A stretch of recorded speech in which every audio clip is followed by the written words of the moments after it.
The utilization of the classroom space should be planned while setting up a multi-grade classroom, especially flexible seating arrangements for you and your students. Multiple lessons are planned and taught at once. Activities are designed for students to keep them engaged. For me, a learning environment in a multi-grade setting will resemble a nice, healthy, productive, and kid-friendly atmosphere where students can feel at ease. Students see their classrooms as a place that is encouraging and supporting, where they can feel safe and secure.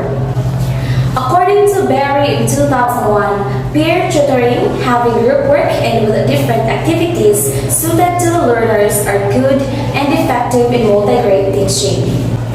When handling a multi-grade class, the teacher can employ a variety of techniques including direct observation, peer group student guidance, lesson-oriented teaching, group learning, and supervisory methods.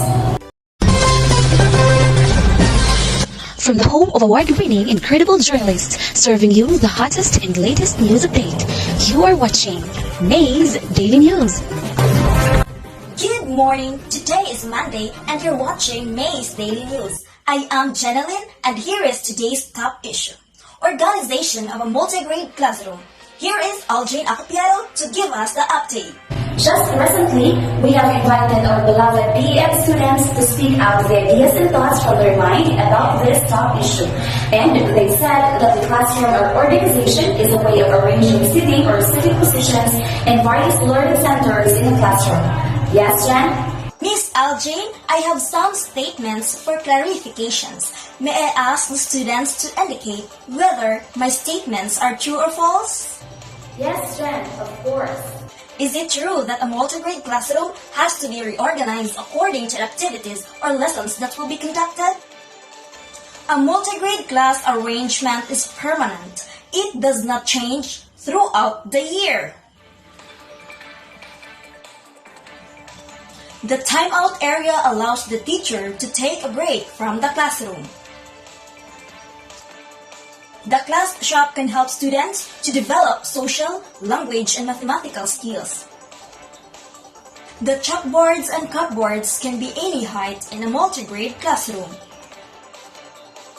Well, thank you. Let me add some more, Miss Aljane. We need some clarification in these cases. Describe how you would arrange your classroom for storytelling. You could include a diagram of the setting arrangements in your answer.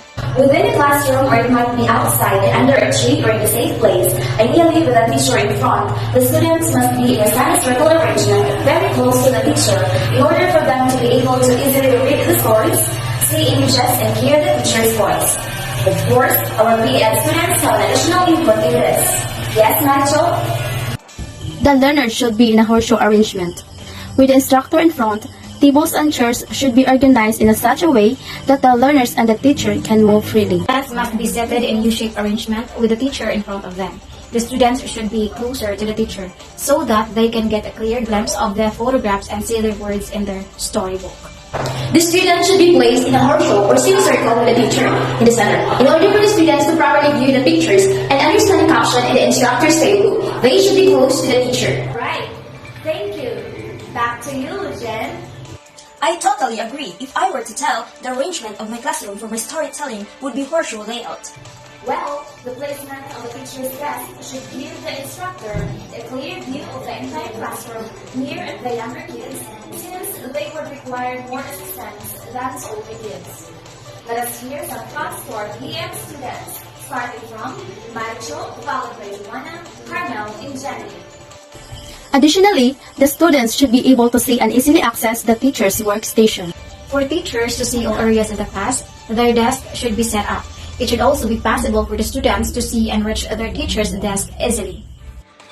I agree with Miss Aljane as what she mentioned. The younger grades or student must be near the teacher as it requires assistance more frequently than older grades. It's true, and I agree that teacher's desk will be put in the area where he or she can see all her students, and because younger students require more assistance than older pupils, they will have an intimate relationship with their teachers. But how would you use your outside classroom? How would you prepare for the class? Well, Jen, in outside of a multi-grade classroom, it can be used for physical education and art activities, or it could be used for planting flowering and non-flowering plants. The learners can stay and sit outside on mats, benches, or on the grass, making sure to have a safe and clean surroundings. Yes, ma'am. Storytelling, physical education, some cultural activities, and eating may take place outside the classroom in a multi-grade class.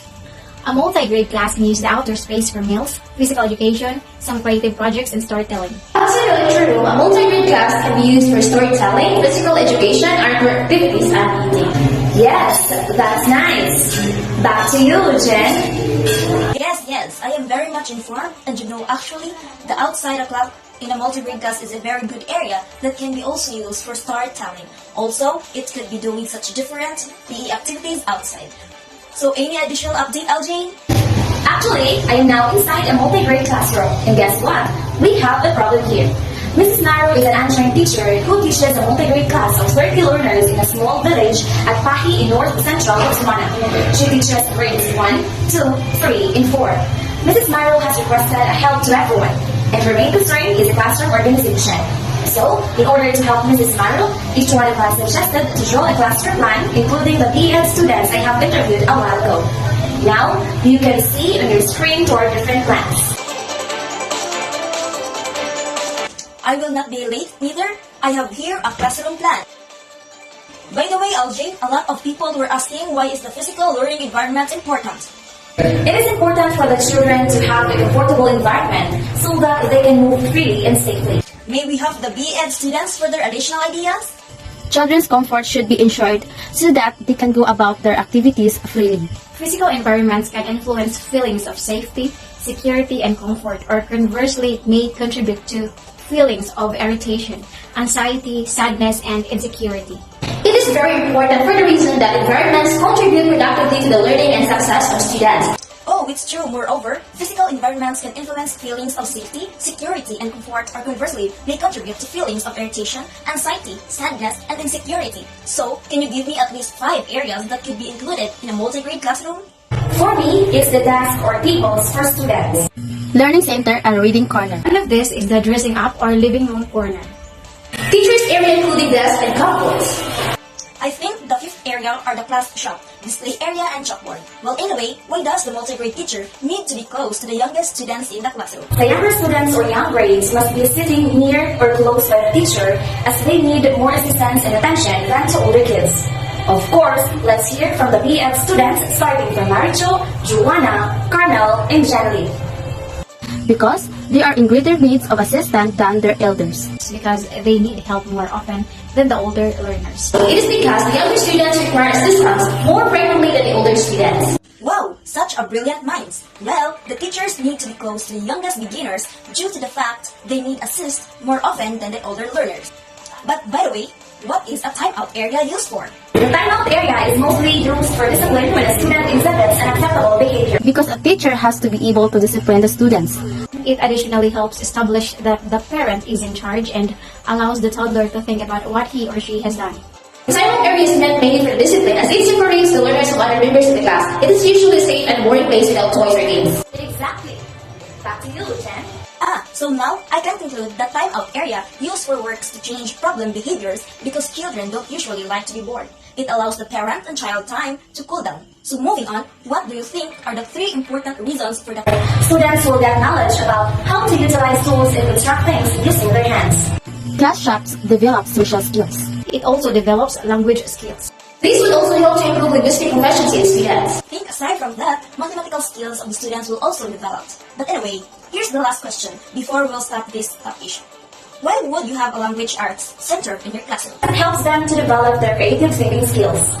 In addition to that, a teacher should incorporate imaginative activities that encourage students' creativity, such as writing, speaking, and reading assignments. In my part, I'll create a language arts center in the classroom so that students can learn and master the art of writing and speaking languages. The focus of the Language Arts Center will be develop language skills. Students' creativity, such as writing, speaking, and reading assignments. In my part, I'll create a language arts center in the classroom so that students can learn and master the art of writing and speaking languages. The focus of the Language Arts Center will be develop language skills. Alright, I think that would be all, Jen. So thank you to our special interviewers for today's news, the BN students, and of course, thank you, LJ. Have a great day. You're welcome, Jen. Again, this is Algina Piano from Maze Daily News Reporting.